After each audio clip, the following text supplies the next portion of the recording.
माघी पौर्णिमेनिमित्त प्रयागराज इथं भक्तांची गंगा स्नानासाठी मोठी गर्दी। त्रिवेणी संगमावर कोट्यवधी भाविक दाखल। स्वतः मुख्यमंत्री योगी पहाटेपासून कंट्रोल रूममध्ये।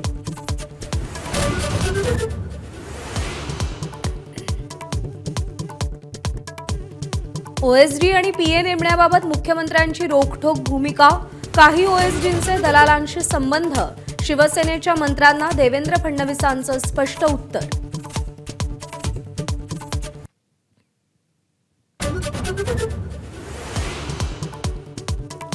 सरपंच हत्या प्रकरणी फेरतपास करण्याची धनंजय देशमुखांची मागणी।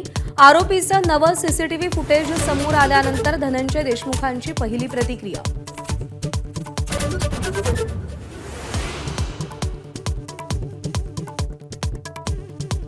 दिल्लीत पवारांच्या हस्ते उपमुख्यमंत्री शिंदेंचा महादजी शिंदे राष्ट्रगौरव पुरस्कारानं सन्मान।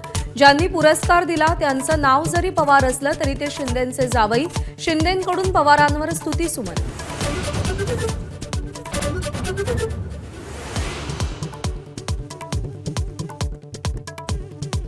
माघी गणेश विसर्जनाचा वाद तोडग्याअभावी चिघळला।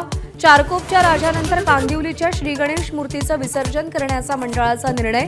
मिरवणुकीनंतर मूर्ती पुन्हा मंडपात।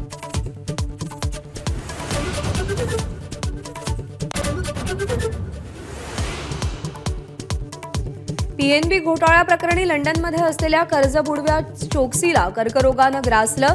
बेल्जियममध्ये उपचार। सत्र न्यायालयातील विशेष पीएमएलए कोर्टात चोक्सीच्या वकिलांची माहिती।